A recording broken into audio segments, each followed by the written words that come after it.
O mundo moderno tem uma obsessão infantil: enriquecer rápido. Warren Buffett construiu sua lenda fazendo quase o oposto. Omaha, Nebraska, inverno.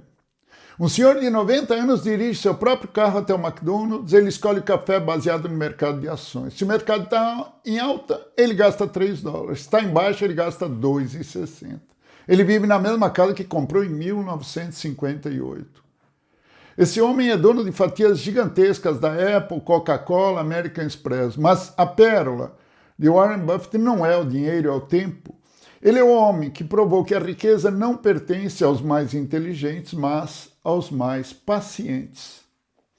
Nada nele parece cinematográfico à primeira vista, não há pose de gênio excêntrico, discurso inflamado, estética futurista ou agressividade de palco. E, no entanto, poucos nomes carregam tanta autoridade quando o assunto é dinheiro, julgamento e alocação inteligente de capital. Meu nome é Mário Farina e vamos ao caso de hoje. Warren Edward Buffett. A história dele é uma aula de obsessão silenciosa. Aos 6 anos, enquanto outras crianças brincavam, ele comprava packets de Coca-Cola e vendia as garrafas individualmente com lucro. Ele anotava cada centavo. Aos 11 anos, comprou suas primeiras ações e aprendeu a lição mais dolorosa. Ele as vendeu cedo demais por um pequeno lucro, apenas para vê-las disparar depois. Aí, ele descobriu a pérola no mercado financeiro. A paciência paga mais que a inteligência. Ele foi para a Universidade de Colômbia apenas para estudar com Benjamin Graham. Buffett era tão brilhante que Graham lhe deu a única nota a mais de toda a sua carreira. Mas quando Warren pediu emprego na firma de Graham, o mestre disse não. Buffett não desistiu, voltou para Omaha, criou sua própria sociedade com dinheiro de amigos e familiares e começou a comprar empresas que ninguém queria. As bitucas de charuto. Eram empresas decadentes, mas que ainda tinham uma última baforada de valor. Uma dessas empresas era uma fábrica têxtil falida chamada Berkshire Hathaway. O que era para ser um erro tornou-se a maior holding do mundo. O meio da sua história é marcado por sua recusa em seguir modismos. Nos anos 90, durante a bolha da internet, Wall Street riu dele. Chamaram-no de velho ultrapassado porque ele se recusava a comprar ações de tecnologia. Buffett deu de ombros e continuou comprando ferrovias, fábricas de doces e seguradoras. Em 2000, a bolha estourou e bilhões evaporaram. Buffett saiu intacto, com o bolso cheio para comprar os destroços. Ele atravessou crises, guerras e pandemias com a mesma expressão de quem está lendo o jornal de domingo. Hoje, aos 95 anos, vive na mesma casa, come no mesmo McDonald's e dedica 80% do seu dia à leitura. Ele não acumulou apenas capital, ele acumulou liberdade. Ele provou que o segredo do sucesso não é prever o futuro, mas estar preparado para qualquer presente. A virada intelectual de Buffett veio com o contato com o pensamento de Benjamin Graham, referência do chamado Value Invest. No começo, Buffett seguia uma lógica mais dura, de comprar ativos baratos. Com o tempo e também com a influência de Charlie Munger, ele refinou seu método, passando a priorizar negócios de qualidade duradoura, com vantagem competitiva e capacidade de gerar valor por décadas. Essa mudança foi decisiva. Ele deixou de procurar apenas coisas baratas e passou a buscar máquinas excelentes a preços sensatos. Sua obra-prima não foi uma ação específica, mas a construção da Berkshire Hathaway. Buffett começou a acumular participação na empresa entre 62 e 65, transformando uma antiga companhia têxtil em um conglomerado gigantesco. Ao longo das décadas, Berkshire se expandiu para seguros, ferrovias, energia e múltiplos outros setores. Um marco simbólico dessa lógica de longo prazo foi a compra da Burlington Northern de Santa Fé. Em 2010, uma operação de cerca de 44 bilhões de dólares, incluindo dívida assumida, não era glamour. Era infraestrutura, não era moda, era fluxo de caixa, permanência e aposta na espinha dorsal da economia real. A lenda de Buffett não nasceu da genialidade exibicionista, mas da repetição inteligente. Ele construiu sua imagem pública como o oposto do financista histriônico. Linguagem simples, decisões lentas, convicção alta e resistência ao ruído. Sua biografia ensina algo poderoso para carreira e negócios. O mundo admira a velocidade, mas o patrimônio profundo costuma ser construído por quem sabe esperar melhor do que os outros. Há ainda algo quase literário em sua permanência pública. Durante décadas, ele foi a referência do investidor sábio, o homem de Omaha, o veterano que falava com clareza quando muitos falavam com fumaça. Ele se tornou um dos investidores mais bem-sucedidos dos séculos 20 e 21. Seu nome está intimamente ligado à empresa Berkshire Hathaway, empresa da qual segue como chairman em 2026, enquanto Greg Abel assumiu o cargo de CEO em 1º de janeiro de 2026. Ele passou para o conselho de administração. Esse detalhe já ensina muito. Buffett não é lenda apenas porque acumulou riqueza, é lenda porque construiu um método de pensamento. Enquanto muitos perseguem emoção, Buffett perseguiu lógica. Enquanto muitos buscam a próxima onda brilhante, ele buscou valor subestimado, margem de segurança e horizonte de longo prazo. Isso não é apenas investimento, é filosofia operacional. Ao longo das décadas, Buffett se tornou símbolo de algo raro, consistência confiável. Em vez de vender a imagem do homem infalível, vendeu a imagem do homem racional, leitor obsessivo, comunicador claro e defensor de princípios de investimento compreensíveis. Buffett ajudou a popularizar uma visão quase contracultural, a de que simplicidade bem aplicada costuma vencer sofisticação performática. O mais fascinante nele é que sua grande força nunca foi adivinhar o futuro no sentido mágico. Foi filtrar, foi dizer não, foi esperar, ter caixa, convicção e estômago para agir com calma quando os outros estavam dominados por euforia ou pelo pânico. Isso vale tanto para investimentos quanto para a carreira. Muita gente se destrói não por falta de talento, mas por excesso de movimento sem critério. Ele também se destacou como filântropo. Sua imagem pública une resultados extraordinários, comunicação acessível e uma certa austeridade simbólica, quase pedagógica. Em um mundo em que muitos tentam parecer ricos, Buffett dedicou décadas a parecer lúcido. E isso, ironicamente, teve valor imenso. Sua lenda não nasce do espetáculo visual, carisma teatral ou inovação tecnológica chamativa. Nasce de algo mais silencioso e, por isso mesmo, mais impressionante. A capacidade de transformar disciplina mental, paciência e julgamento econômico em uma máquina histórica de criação de valor.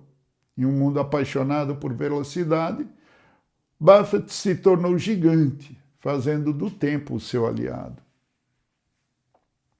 Depois de criar suas parcerias de investimento na década de 1950, Buffett começou a demonstrar algo raro: consistência extraordinária sem necessidade de pose messiânica.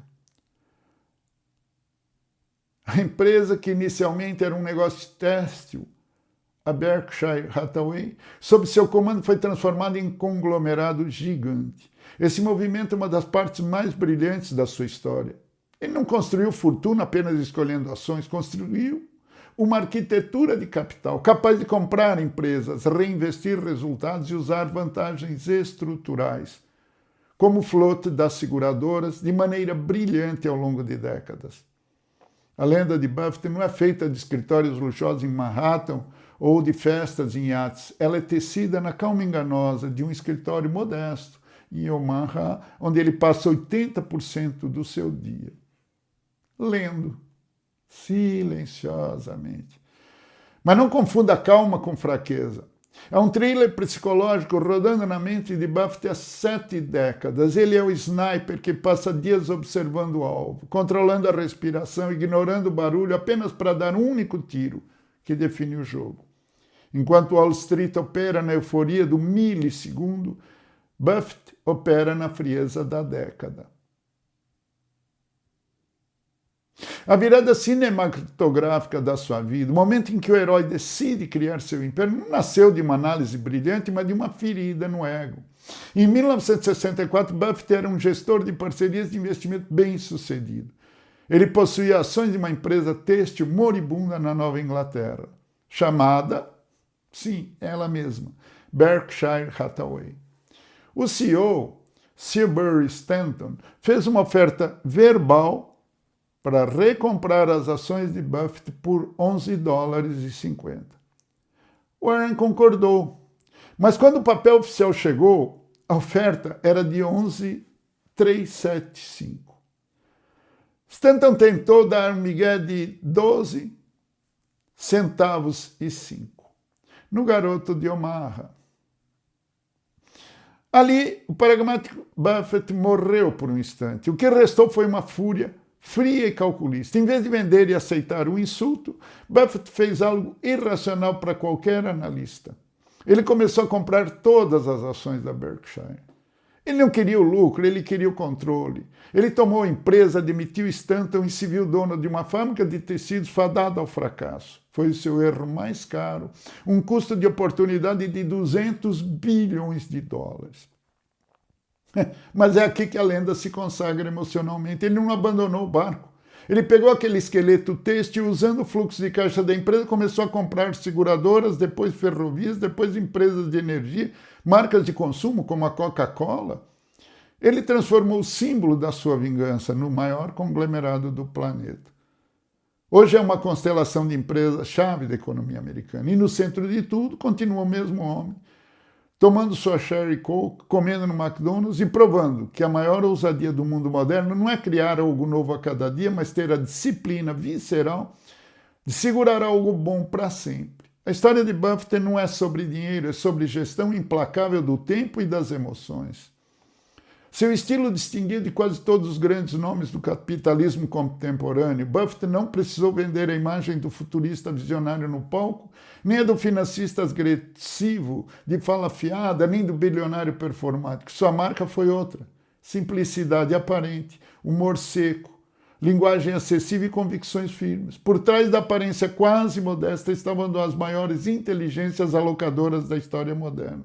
E talvez seja justamente isso que torna sua figura tão poderosa. Ele parecia comum o suficiente para conversar com qualquer pessoa e extraordinário bastante para reordenar o mapa do capitalismo. Ao longo do tempo, tornou-se símbolo de uma filosofia que parece antiquada para os ansiosos, mas devastadoramente eficaz para os pacientes. Comprar bem, entender o negócio, evitar o que não se compreende, fugir de euforia e deixar os juros compostos trabalharem. Juros compostos. Em um ambiente dominado por histerias de curto prazo, ele virou quase um monumento vivo à racionalidade econômica. Isso não significa que tenha sido infalível, que jamais tenha mudado de abordagem. Significa que sua grande força foi manter princípios centrais quando o resto do mercado frequentemente se movia por medo ou ganância desordenada. Sua lenda, porém, não se limita ao dinheiro. Ele também se tornou figura central da filantropia moderna, comprometendo a maior parte da sua fortuna a causas beneficentes e influenciando outros bilionários nesse caminho. Mas amplia sua imagem histórica, não apenas como um homem que acumulou, e sim como alguém que decidiu devolver em escala. Há ainda quase algo literário em sua permanência, porque durante décadas foi a referência do investidor sábio, o homem de Omaha, o veterano que falava com clareza, quando muitos falavam com fumaça.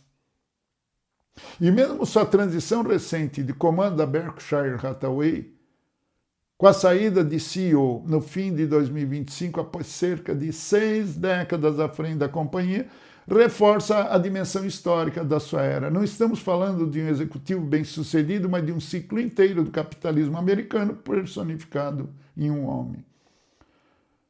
No fim das contas, não foi apenas um investidor brilhante, foi o homem que provou em escala quase inacreditável que a disciplina, leitura, paciência e pensamento de longo prazo podem derrotar a ansiedade coletiva do mercado.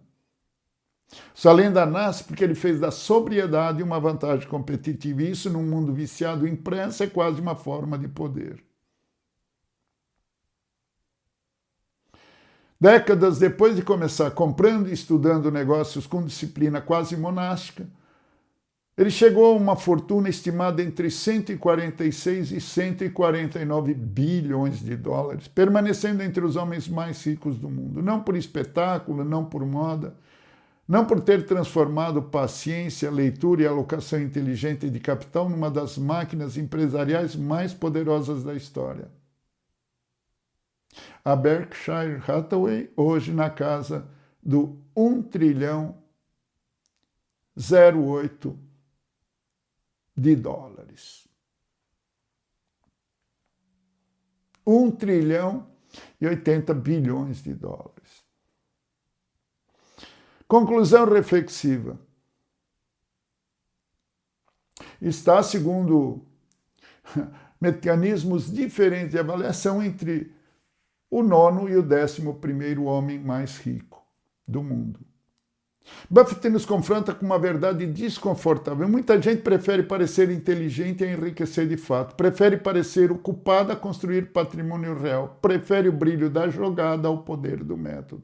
Isso vale para dinheiro, mas vale também para reputação, para liderança e crescimento profissional. A carreira madura nem sempre é a mais barulhenta, muitas vezes é que sabe esperar, observar, escolher e compor resultados ao longo do tempo.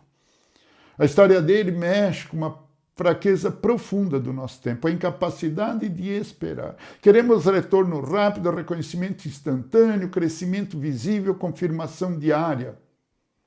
Buffett construiu a lenda oposta. Ele nos lembra que maturidade não é lentidão e saber diferenciar urgência de ruído. Em carreira isso vale demais. Muita gente troca de direção cedo demais, muda de estratégia cedo demais, se apavora cedo demais, não porque o plano seja ruim, mas porque quer ver fruto antes da raiz se consolidar. Ele ensina que consistência parece monótona, até o dia em que vira vantagem brutal. A mentoria. Escolha menos, mas escolha melhor. Nem tudo merece sua energia. Filtrar é uma habilidade de gente forte. Faça do tempo seu aliado. Nem toda vitória vem do momento, do movimento. Muitas vêm de permanência inteligente. Estude antes de opinar. Ele é um lembrete vivo de que leitura e compreensão profunda geram poder real. Fuja do histrionismo estratégico. Em ambientes de caos, parecer calmo já é uma forma de liderança. Pense em vantagem duradoura. Na carreira, pergunte: o que em mim continua valioso mesmo quando a moda muda? O que ele ensina para quem nem trabalha com finanças? Ensina a escolher bem, pensar no longo prazo, controlar impulsos e investir energia no que tem valor duradouro. Por que impressiona tanto a paciência dele? Porque ela não é passividade, é paciência com critério, análise e convicção. O grande diferencial foi conhecimento técnico? Em parte, mas também foi temperamento. Muita gente sabe. Pouca gente aguenta agir com lucidez sob pressão. Qual a maior lição de carreira aqui, Faria? Não corra atrás de tudo. Construa algo tão consistente que o tempo passe a trabalhar por você. Algumas pérolas centrais. Buffett não venceu por prever o futuro todo dia, venceu por escolher bem, insistir no essencial e deixar o tempo trabalhar a seu favor. A pérola aqui não é a habilidade dele em ler balanços, isso muitos fazem. A verdadeira pérola é a transmutação do erro em império. O detalhe nevrálgico: ele comprou a Berkshire Hathaway por ego e raiva. Foi uma decisão péssima financeiramente na época, mas uma vez feito o erro, ele não o escondeu. Ele usou como base para construir uma estrutura totalmente nova. Ele teve resiliência emocional para admitir o erro tático, mas a visão estratégica para usar a carcaça da empresa como um veículo para a sua filosofia de investimento de longo prazo. Ele transformou um limão têxtil em uma holding de trilhões de dólares. A lição: seu maior fracasso pode ser a fundação do seu maior sucesso. Se você tiver a calma para reconstruir a narrativa e o negócio. A outra pérola: grande parte do sucesso não vem de fazer mais coisas, vem de evitar as coisas erradas por tempo suficiente. Isso é muito forte, porque o mercado, a carreira e a vida vivem seduzindo pelo excesso de pressa, excesso de opinião, excesso de troca, excesso de risco mal pensado, de movimento sem direção. A outra pérola que ele nos deixa é o círculo da competência. É a pérola absoluta, é o foco radical no que se entende. Ele nunca investe em algo que não consiga explicar a uma criança de 10 anos. Ele prefere perder uma oportunidade de ouro do que arriscar em algo que ele não compreende. No mundo da carreira, isso significa saber exatamente onde você é um gênio e onde você é medíocre. Lições. Aprenda a dizer não. Ele sempre foi associado à ideia de selecionar poucas oportunidades realmente boas. Na carreira isso significa não se vender barato, não aceitar qualquer movimento, não entrar em toda moda e não confundir atividade com avanço. Outra, construa competência compreensível. Buffett sempre defendeu atuar dentro do que entende. Em carreira isso significa conhecer seu círculo de competência, onde você realmente agrega valor, onde estão seus pontos fortes, onde sua leitura é mais fina que a média. Melhor. Terceiro, troque pressa por composição. Crescimento sólido raramente parece espetacular no curto prazo, mas no longo prazo a curva muda de cara. A regra do não, ele diz que a diferença entre pessoas bem-sucedidas e pessoas muito bem-sucedidas é que as muito bem-sucedidas dizem não a quase tudo, Na sua carreira, proteja a sua agenda. O excesso de oportunidades é o inimigo do progresso real. Leitura como combustível. Não sei até que ponto é verdade. Ele lê muito, mas falam em até 500 páginas por dia. O conhecimento acumulado é como juros compostos. Dedique 20% do seu dia ao estudo profundo do seu mercado, da sua profissão, da sua carreira, do seu negócio. Isso o colocará anos à frente da concorrência em 10 anos. Integridade é inegociável. Leva-se 20 anos para construir uma reputação e 5 minutos para destruí-la. Em cada e-mail, reunião, venda, negócio, associação, parceria, investidores, haja como se as suas ações fossem sair na capa do jornal amanhã. O poder do longo prazo, eu bato nisso. Pare de buscar o pulo do gato. Aplique a mentalidade de 10 anos em tudo que fizer. Se você não se vê fazendo algo por uma década, não faça nem por 10 minutos. Por que ele virou lenda? Porque ele uniu resultado extraordinário, coerência filosófica, clareza de comunicação e décadas de consistência. O que um profissional comum pode aprender com ele é escolher melhor, agir com menos impulsividade, estudar mais, compor resultados ao longo prazo, gastar tempo para tomar decisões, seja as pequenas ou as grandes decisões.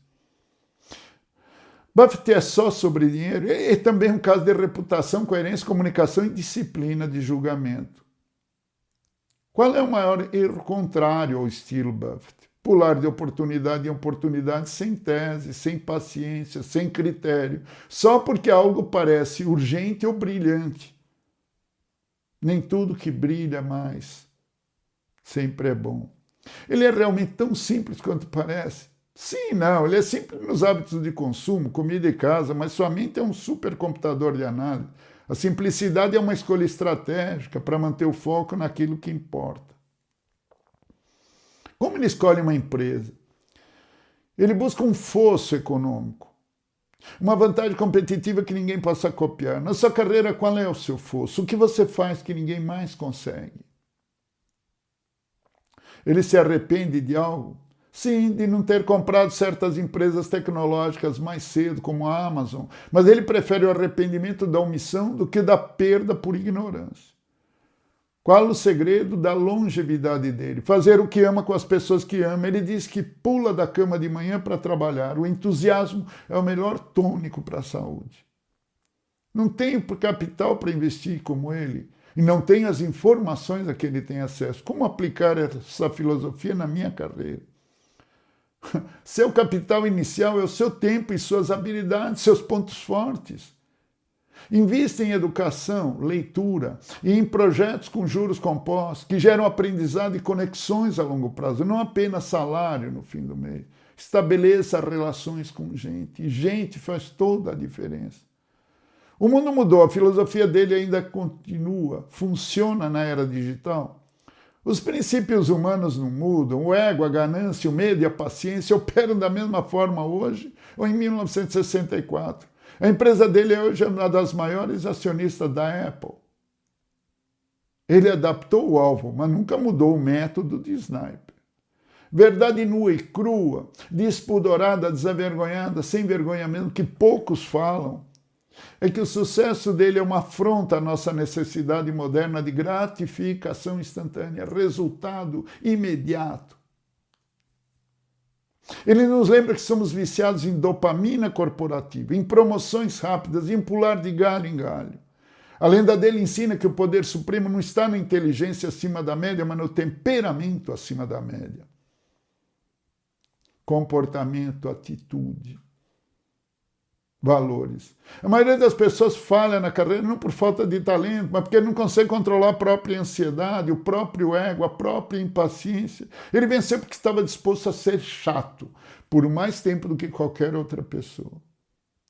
A maioria das pessoas não perde dinheiro, carreira ou paz apenas por falta de inteligência, perde por impulsividade crônica. Troca cedo demais, entra tarde demais, fala demais na hora errada, arrisca naquilo que não entende, compra a narrativa dos outros, vende convicção sem fundamento, sem colunas, confunde ansiedade com ambição e depois chama isso de azar. Eu tenho azar. Buffett é ofensivo para a mentalidade moderna justamente porque mostra que muita correria, na verdade, é descontrole com boa maquiagem. Se você gostou desse episódio, dessa história, deixe seu like, o dedinho não dói, se inscreve no canal, escreva nos comentários opiniões, sugestões, nomes que você quer ver aqui no Casos de Carreira. Porque, no fim, a vida profissional também é uma alocação de capital. Só que o capital, muitas vezes, é seu tempo, sua energia e sua reputação. O preço é o que você paga. O valor é o que você leva. Filosofia dele. Não confunda nunca o custo de uma coisa com a importância dela. Quem aprende a compor valor em silêncio, acorda um dia vivendo um resultado que os apressados não entenderam. Quem aprende a esperar com inteligência transforma o tempo em aliado. Aproveite seu dia, seja feliz. O passado já foi, o futuro é incerto. Aproveite hoje. Um abraço e até o próximo Casos de Carreira.